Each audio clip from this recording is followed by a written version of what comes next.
Kulo taat rindoni nomor presensi 321 saking 11 lipat 6 badhe ngandharaken sesurah bab wedaran wali kelas wonten kagiatan kelas kang diwaleni yaiku pembagian rapot.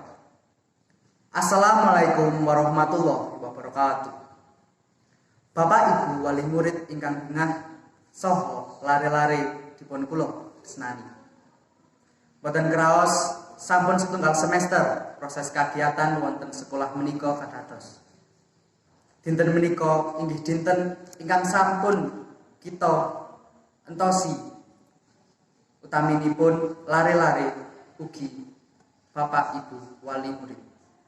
Kenging punapa wonten dinten menika kita sedaya bakal mangertosi kasil kerja keras kita sedaya. Bilih kasil menika saged didadosaken tolak ukur menawi nempah pendidikan ing wonten sekolah menika.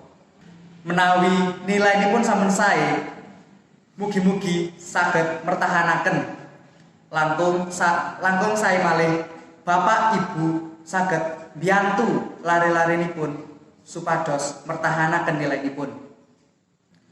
Bilih kasunyatanipun nilai boten maremaken, kula gadah pangajeng-ajeng supados Bapak Ibu saged nggatekaken lare-lare nipun sinau teng griya. Mekaten kirang lan langkungipun kula nyuwun pangapunten saageng-agengipun. Matur nuwun. Wassalamualaikum warahmatullahi wabarakatuh.